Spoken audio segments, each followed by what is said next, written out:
The big day is almost here, and we have got you covered with essential tips and strategies to help you succeed for JEE Advanced 2024.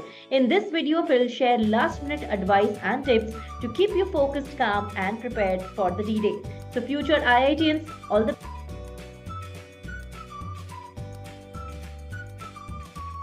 So I was on that day कि हम paper में बैठ के एक तो extraordinary try ना करें, speed ना बढ़ाएं, कुछ टारगेट लेके ना बैठे, बिकॉज यू नेवर नो कि पेपर का टफनेस लेवल क्या है। और हमारा तो बस वहाँ पे एक ही चीज़ होना चाहिए कि जो जो क्वेश्चन मेरे को आता है बस मैं वो कर दूँ, मेरा फोकस उसके ऊपर होना चाहिए ज़्यादा देन कि मेरे को कितने मार्क्स से स्कोर करने हैं।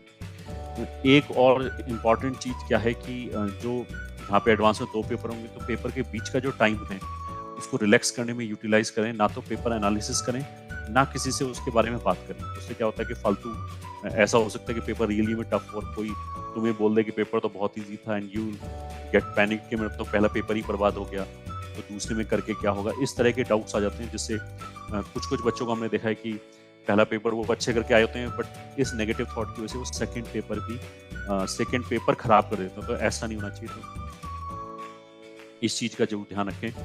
और स्पेशली मैं ये बोलूँगा कि पेपर के अंदर 1-2 क्वेश्चन जरूर ऐसा आता है कि जो मतलब कभी कभी तो गलत भी हो सकता है, तो और ऐसा भी हो सकता है कि जो चीज़ है वो तुम्हें क्लिक ना कर रही हो, तो किसी भी क्वेश्चन में स्पेसिफिकली अटके नहीं, उसको मतलब जो भी क्वेश्चन टेंशन दे रहा है उसको तुरंत छोड़ दें। You can always come back to the question पूरे पेपर में अगर बाकी जगह डेड लॉक आ जाता है। बट एक क्वेश्चन की वजह से आपका पूरा टेम्पो खराब हो सकता है। वो ऐसा हो सकता है कि पूरा पेपर ही वेस्ट हो जाए।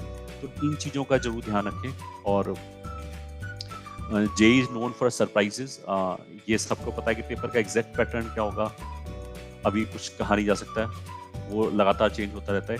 But it is all relative, जैसा भी होगा वो जैसा आपके लिए होगा वैसे बाकी लोगों के लिए भी होगा। तो you should be having this thing in your mind very clearly.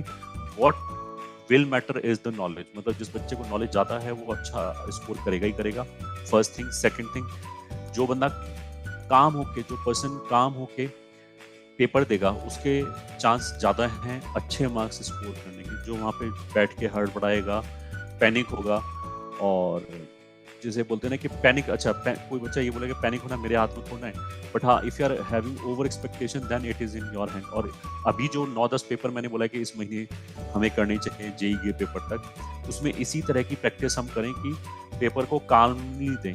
और पेपर जहाँ से भी आप दे रहे हो उसके लिए अच्छी टेस्ट सीरीज का चुनाव करें जिसके अंदर बहुत इजी पेपर आ गया, बहुत टफ पेपर आ गया, मॉडरेट पेपर आ गया, एक क्वेश्चन टफ, इस तरह के जो वेरिएशंस हैं वो सब उसमें कवर हो जाएं, ताकि हमारी एक काइंड ऑफ प्रैक्टिस हो जाए कि जो एग्जैक्ट पेपर आने वाला है उसमें भी किसी भी तरह का कॉम्बिनेशन आ सकता है। तो उसके लिए we are ready, prepared and we have practised in that sense.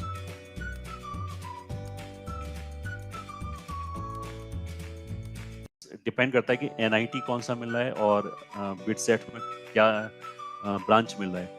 तो अगर मान लिया पहली टॉप 3 एनआईटीज में मान लिया सीएस या इलेक्ट्रॉनिक्स मिलती है तो we should go for it, इसमें कुछ पूछ नहीं है। बट अगर मान लिया उसके बाद एनआईटी ड्रॉप होता है बट बिटसेट में if you are able to get CS या electronics then I will prefer BITSAT. और बिटसेट और एनआईटीज में मान लिया 8-10 नीचे तक जाने के बाद भी हमें ढंग का ब्रांच नहीं मिलता है। ढंग का ब्रांच मतलब वैसे सबकी प्रेफरेंस अलग अलग हो सकता है, बट जो यूजली बच्चे ऑर्डर में बढ़ते हैं कि सबसे पहले सीएस हो गया, दूसरे नंबर पे इलेक्ट्रॉनिक्स हो गया, इनको मैं एक कैटेगरी की ब्रांच बोलता हूँ। अगर ये नहीं मिल रहा है और वीआईटी में मिल रहा है and money is not the issue तो फिर वीआईटी तब जा सकते हैं।